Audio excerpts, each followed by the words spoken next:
How's it going, everybody? This is Maxwell McGee, and today we're taking a quick look at a little indie game that I happened upon called Gone Home. And to help me do that, I'm joined by the one, the only, Steve Gaynor, co-founder of the Full-Bite Company. Steve, introduce yourself. Hey, how's it going? Yeah, I'm Steve. I started the Fulbright Company with Carla, who's going to be driving for us today, and another guy, Yanaman. Just about 6 months ago, we had worked on Bioshock 2 and Minerva's Den together, and I worked on Bioshock Infinite for a year, and then we all decided to go indie.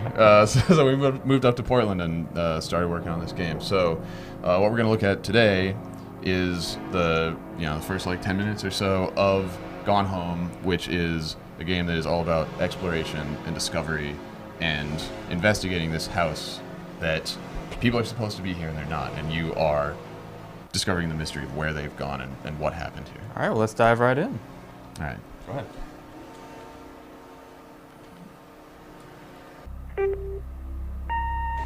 Hi, Mom. So I got my ticket home from Europe. I get back on June 6th, but it's a really late flight because that was the cheapest, so it gets in at midnight. But don't worry, I'll get a shuttle from the airport so you don't have to pick me up. Like, really seriously, you don't have to. Okay, so love you. See you soon. Bye.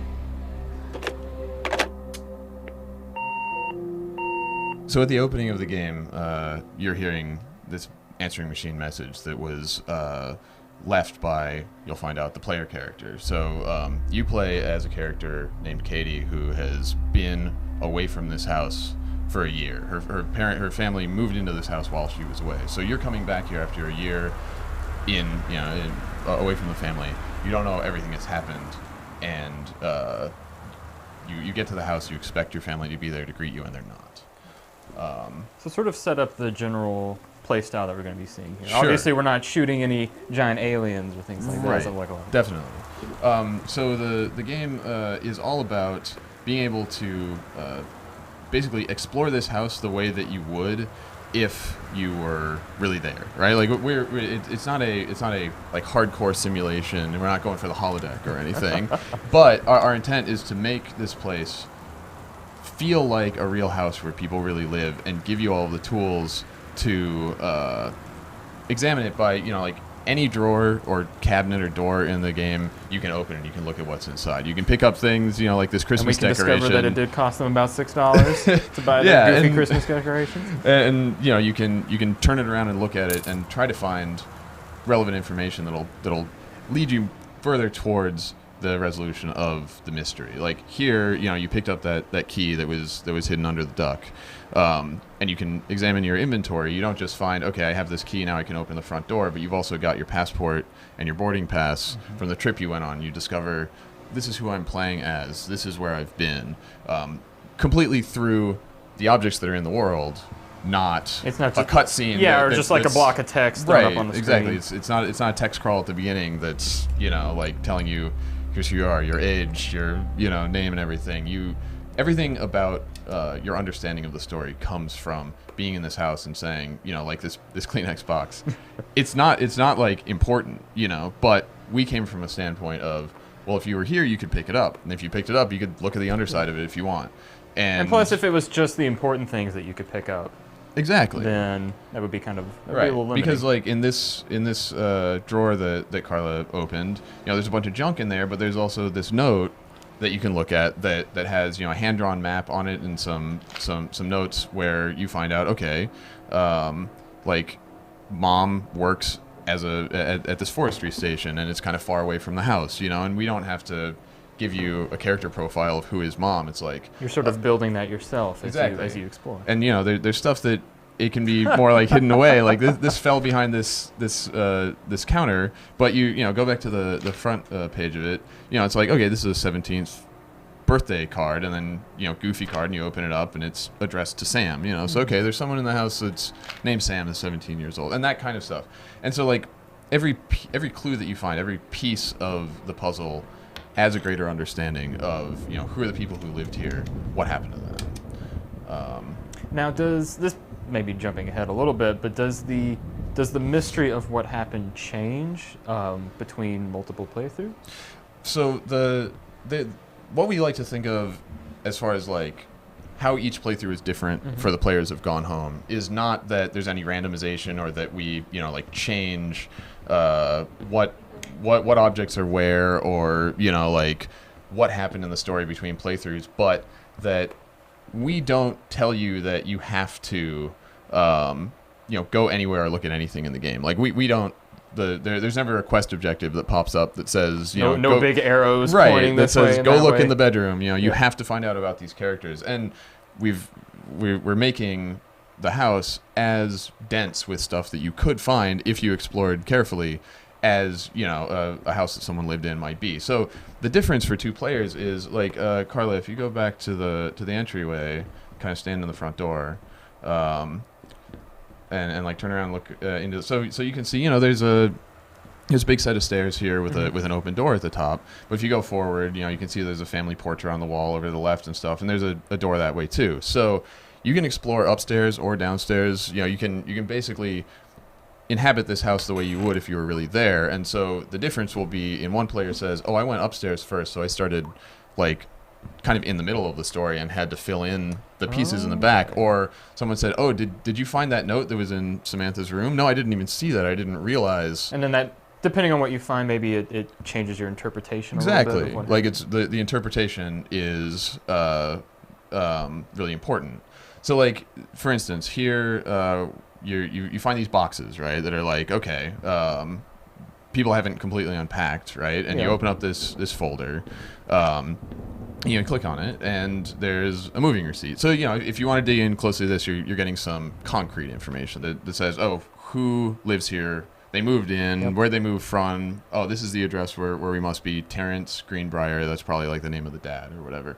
And so this is like a significant artifact, kind of. Like you're like, this is something that represents a meaningful event in this family's life. Like they moved to a totally new house, right? And the thing that we saw earlier was you find this thing, you read it, you put it down, and so now, close out of this guy, and press B again.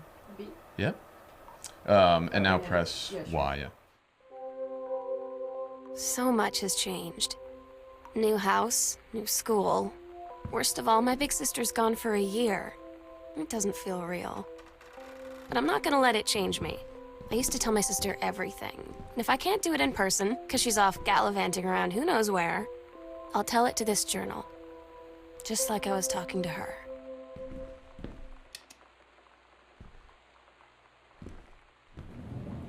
So as you go through, you're finding like a broader story that's told by the house, that's like, okay, what about mom? What about dad? And what's the timeline? And then this one very specific human story that you're kind of getting bit by bit as you go forward. Like, Carla, if you go into the hall and get the next one, we can go through that. Give us a couple minutes to look at the note, and then when you back out of it, we'll get the flow. It's in the closet there.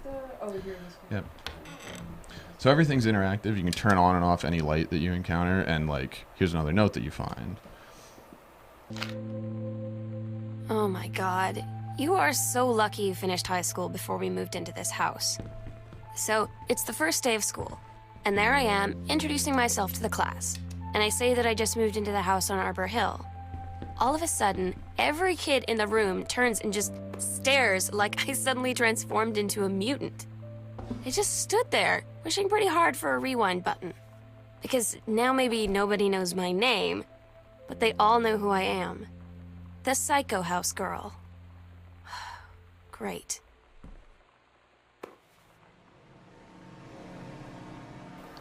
Now, sort of these events, the setting of this house, and sort of the crux of the game being exploration, is this based off of any experience one of the development team members maybe had in their own life, or like a curiosity of somebody's? Sure. Yeah. I mean, like let's look around the TV room a little bit.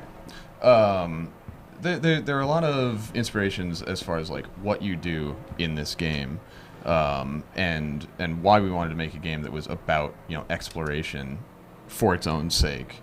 So some of it came from some external sources. Like when as a development team, we were saying we have experience working on the Bioshock series. We've you want to go hit the TV? Yeah.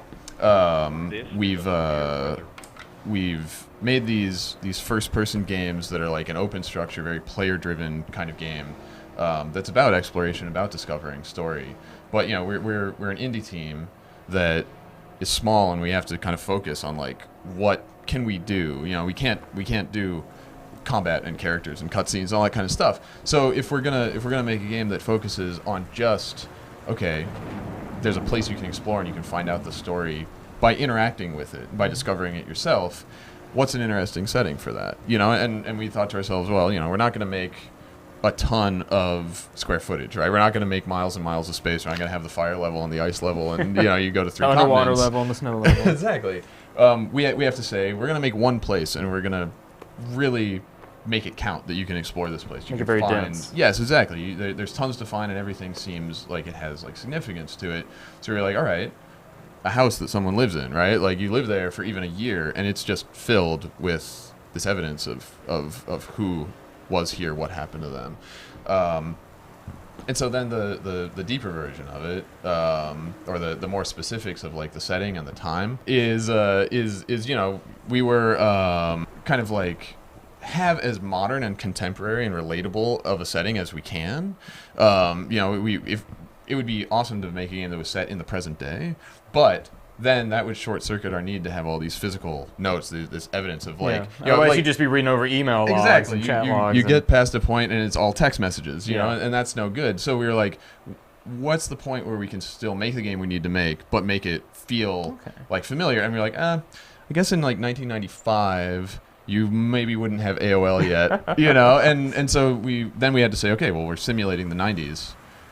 Whoa, like we have to go all in, you know. We have to look up what's in the TV guide, you know, like what technology would there be, like there's all the VHS around the room and everything. So yeah, go ahead and put that guy back now. Yeah, and flip it back around. Yeah. So like on this, you know, you pick up a book and you can get a lot of information. It's extremely 90s. From yes, A, it's 90s. B, you can get a lot of information just from the cover of the book, but also, you know, like the whole analog thing. Dad's left a note on it, and it tells you a little bit more about the relationship between these characters, not just what's this idea that exists in this house. So yeah. You know that feeling where the first moment you see someone, it's like they have a big gold star around them? And you have to get to know them. Well, there's this girl. I think she's a senior who dresses really cool, kind of punk. And she's always drawing in this notebook, looking so intense. I had no idea how I would ever, like, have an excuse to talk to her. Till I noticed she and her friends hang out and play Street Fighter at the 7-Eleven every day after school. And what we were going for was exploration in and of itself, like urban exploration, like when people actually go to an abandoned place that's been long abandoned and just kind of dig through it, and they're looking for any evidence they can find. That's cool, you know, like that's very cool. I've done. I haven't done a lot of it myself, but I've looked at a lot of pictures on the internet. I know. And it seems awesome.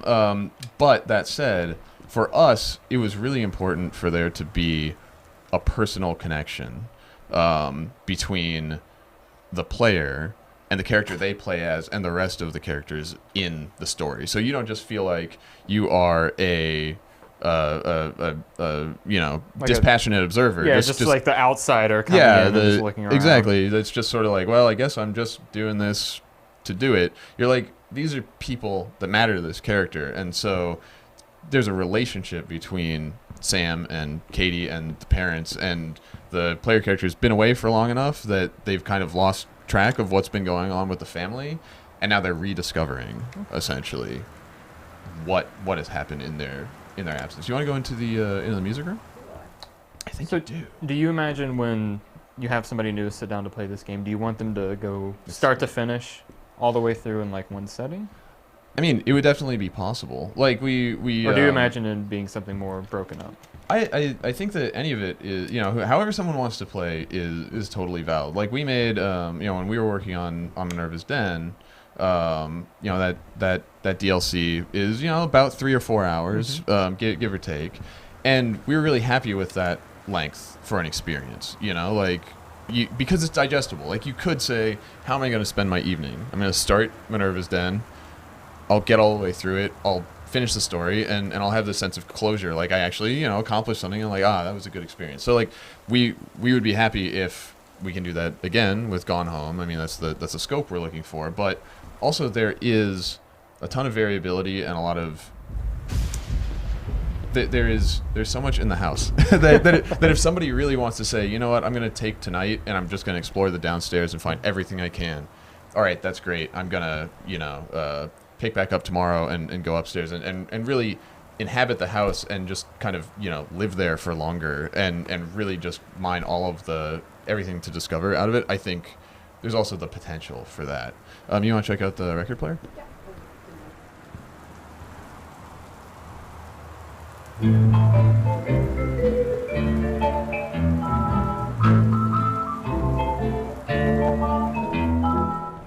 Somehow I always knew that someday we'd be through. Now that it's happened, I just can't believe it's true. I've done the best I could, keep from being true. Can't get you off my mind. When you live in one place your whole life, your next door neighbor is kind of like your default friend. And Daniel only got weirder over the years. So moving away has been a good excuse to, not see him anymore. But he did always have the good Nintendo games. Maybe I'll give him a call.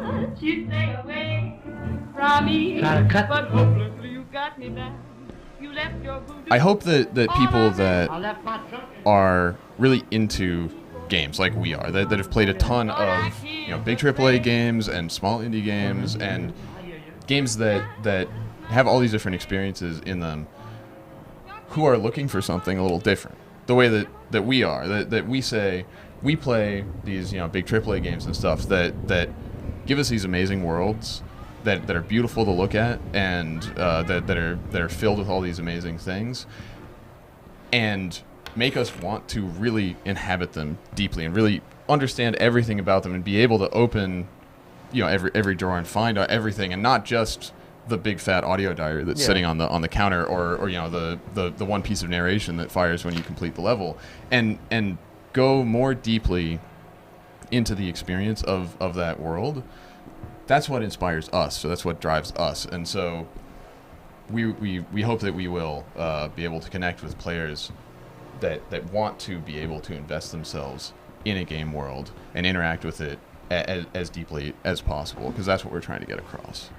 You've been looking at gameplay of Gone Home. We're planning to release on PC, Mac, and Linux in the second half of 2013.